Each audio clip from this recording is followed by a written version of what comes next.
Morning, brothers and sisters. I'm Elder Philip Gill. I'm an elder with the Restored Branch of Jesus Christ, and I'd just like to point out that you can follow us.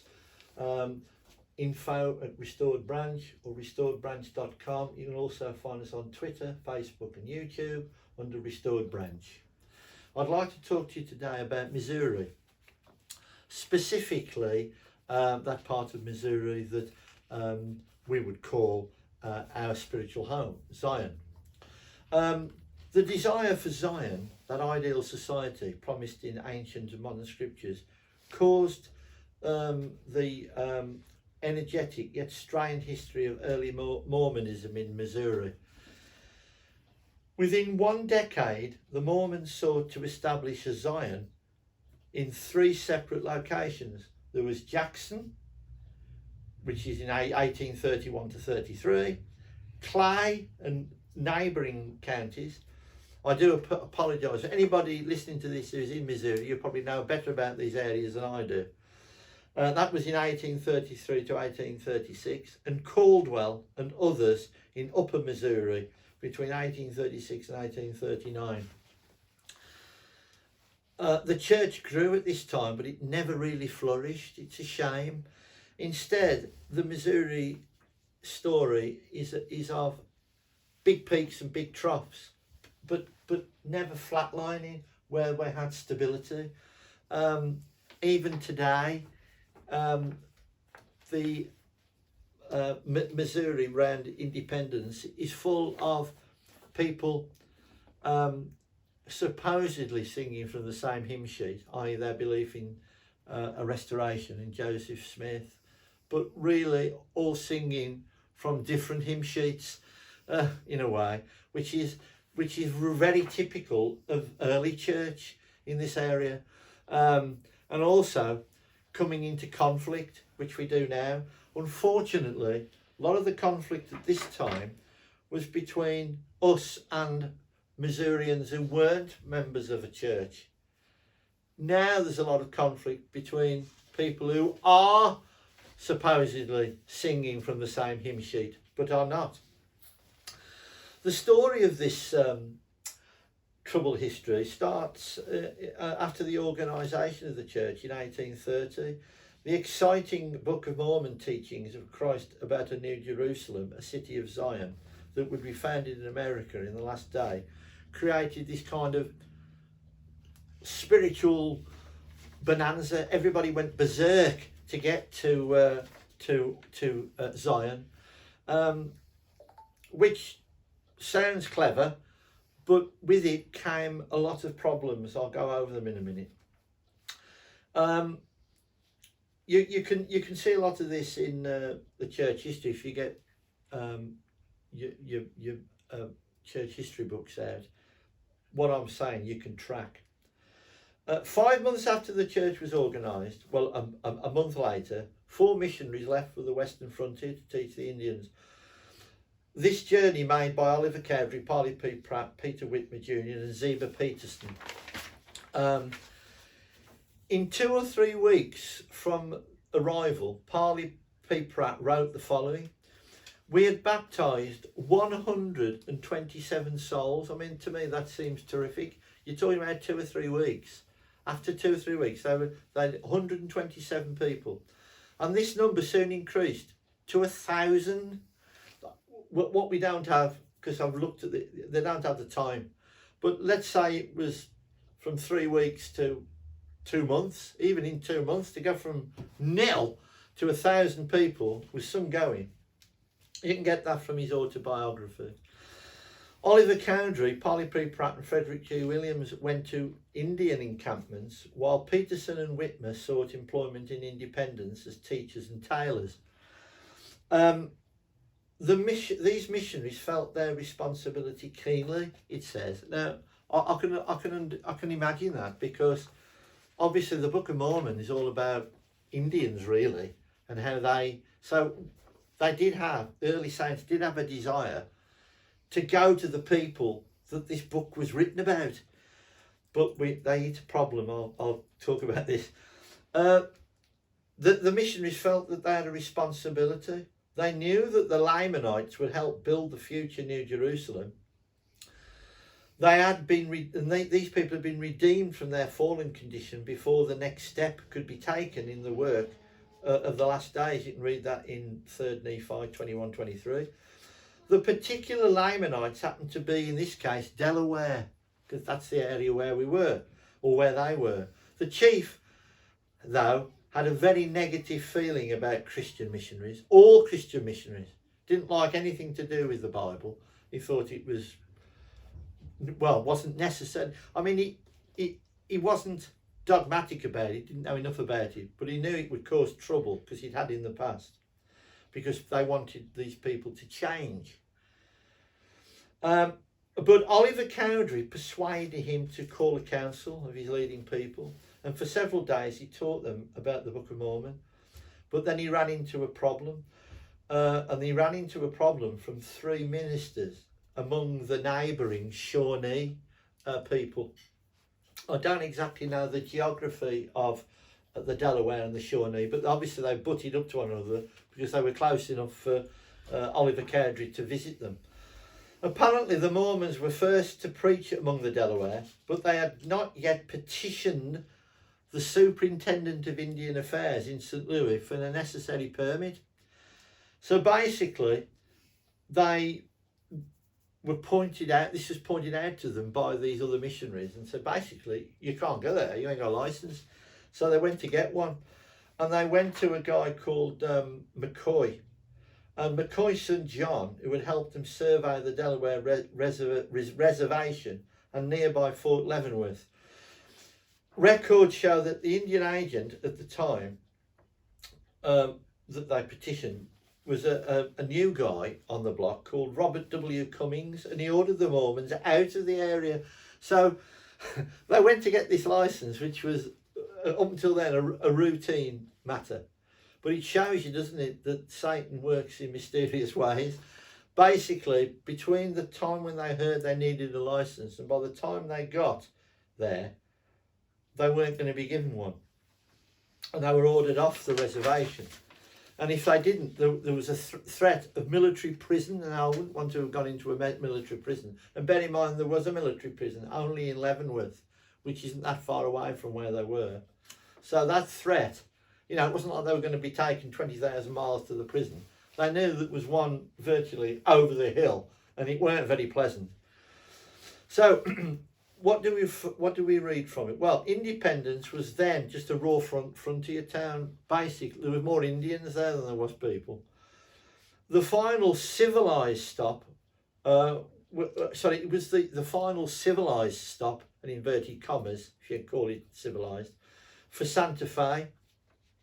One of the elders in Joseph Smith's party described the village, which they were trying to set up, as a new town containing the following: 1 courthouse of brick, 2 or 3 merchant stores, and 15 or 20 dwelling houses, built mostly of logs, hewed on both sides.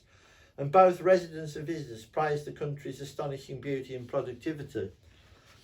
The famous writer Washington Irving passed through Independence the next year and wrote, "The soil is like that of a garden, and the beauty of the forest exceeded anything that I've ever seen." The physical realities, however, were working against these glorious ideals.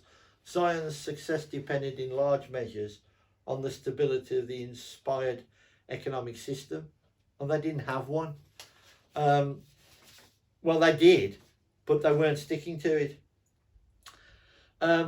It relied on consecration and stewardship, a system of voluntary covenants by which the church members contributed their property or their belongings to the church, and then they were in turn provided with a stewardship by the bishop. The bishop might say, "Go and cut Bert Smedleycroft's lawn," or whatever they would have said in those days, and they would have repaid by doing that.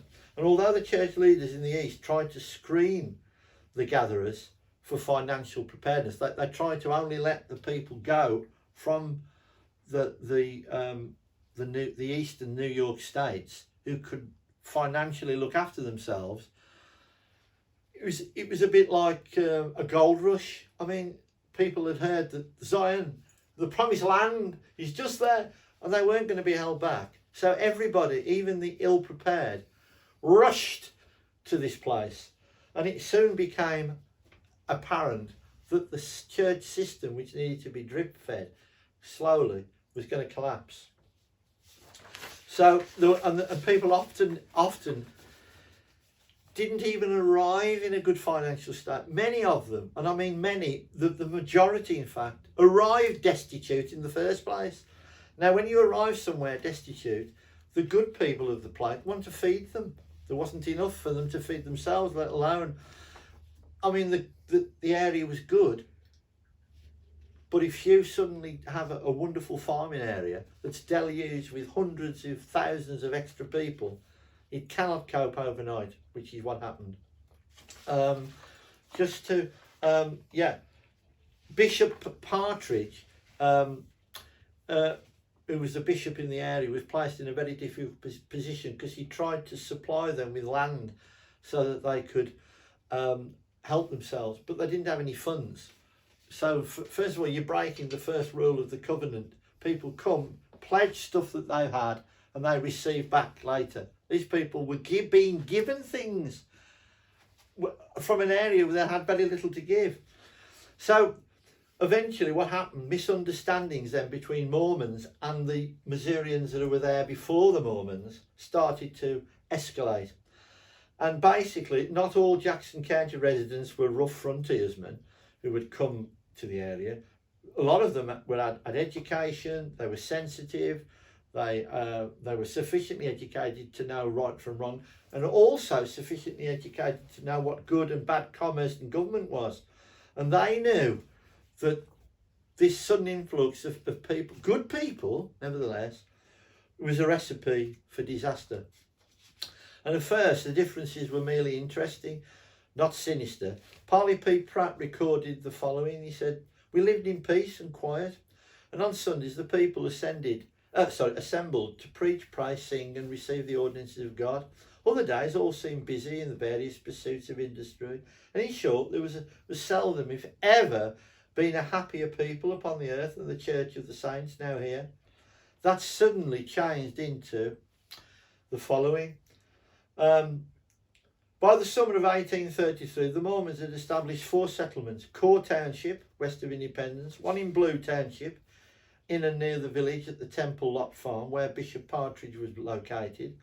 And their store, press, blacksmith shop and gristmill served both them and the Gentile community, so the normal Missourians. And everything was lovely. The Prophet City plan sent in late June showed that the proposed city of Zion, near Independence, would centre on a complete 24 temples. Unfortunately, it is already too late.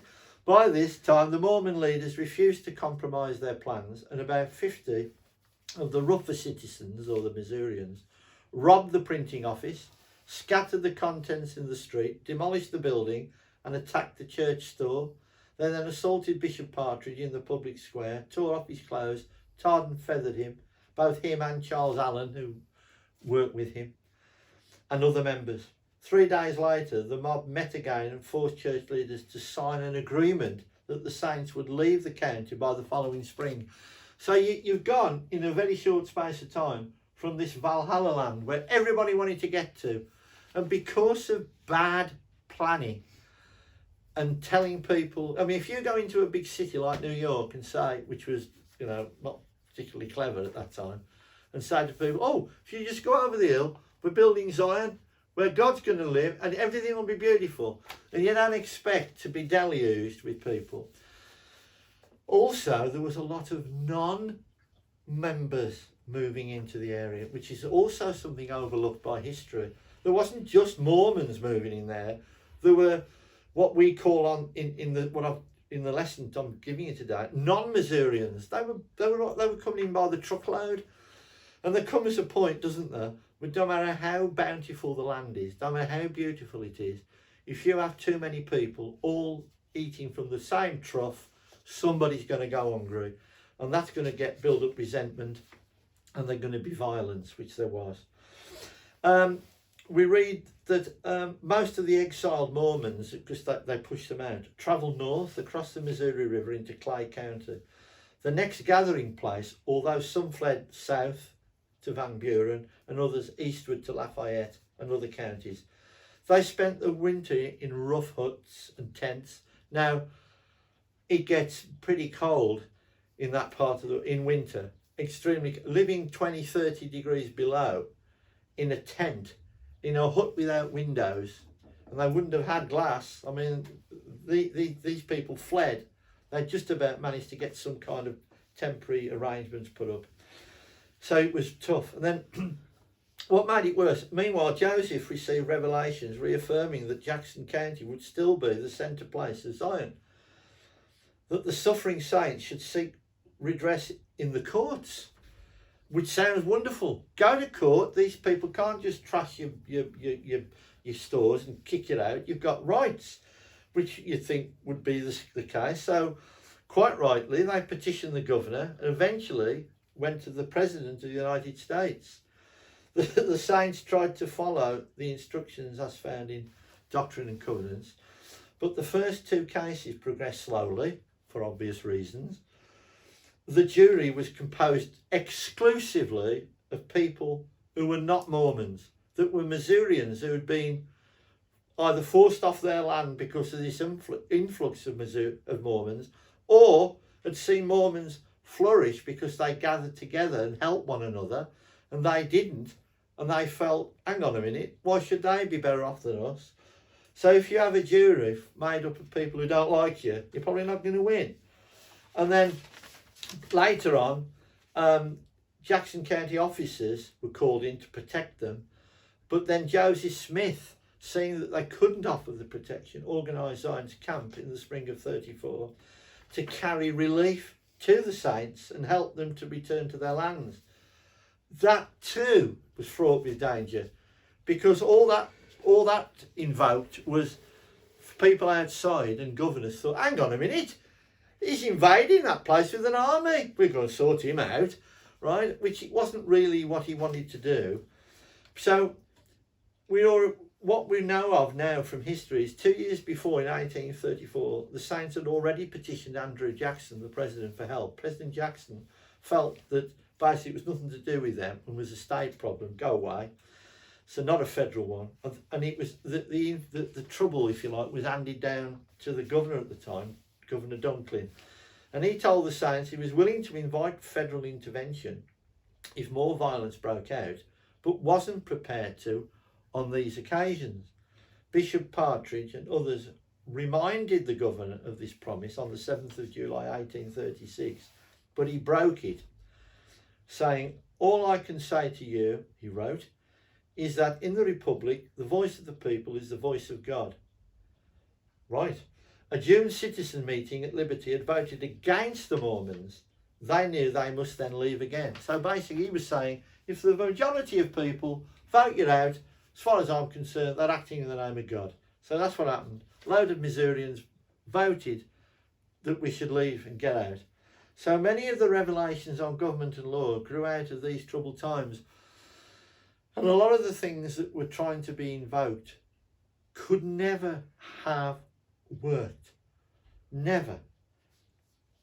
Not at that time. They will one day, but not at that time. The Lord had already instructed the saints to use legal and have faith in the Lord's justice, which is what they did. And they put a lot of store in this.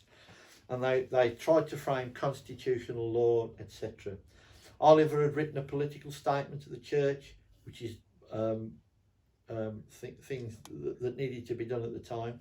And he declared that sedition and rebellion are unbecoming of members of the church, and that freedom of conscience was sacred. So we tried, the church at that time, I keep saying the church tried at that time to be lawful, but every step they made down that lawful path was thwarted, because at that time still in that area, Mormons were not, if you like, the majority. And the people who were the majority were often packed the courts, packed the juries, and packed the judicial system, just like it is today in some ways. Judiciary and fairness and godlike behaviour is not the first prerequisite of government. You can see that from the governments all over the world. Most government, well, all governments as far as I can see, do not run on the saviour's lines. And that was very true at the time of Missouri. And this wonderful Zion that we were trying to establish was never going to work. And finally, I'll read to you, it says that conscience was sacred, but that all men are bound to sustain and uphold their governments. You can find that in the Doctrine and Covenants still to today. It's in the Articles of Faith. Look, be looking to your governments. Look at the laws of the land. Very easy when you're being hounded. Cut a long story short, and to finish off the lesson today, it didn't work. We still do not today. 2020, we do not have a Zion government, a Zion city in Missouri where everyone is joined together. We don't have a temple, and Joseph Smith prophesied that one day there would be 20 odd temples, right? There isn't one there. The only one, if you like, that has been built, which is the one in Nauvoo, that the LDS have recently done, isn't even to the plan that Joseph originally outlined, and also he's carrying out stuff that Joseph wouldn't even have recognised. But with regards to Zion itself, there needs to be a lot of coming together. We certainly believe in trying to heal this breach, bringing everybody together. It's the only hope for a Zion community in independence, where everybody's singing from the same hymn sheet, and that hymn sheet should be the stuff that is written about in the Doctrine and Covenants, given by Joseph as a plan for Zion. This is really the way forward. How that will be achieved, I on the ground, I don't know, but I know how it will be achieved eventually, and that is by spiritual obedience to God, because Jesus, one day, when he puts foot on the earth again, will make it work. And I say this in the name of Jesus Christ. Amen.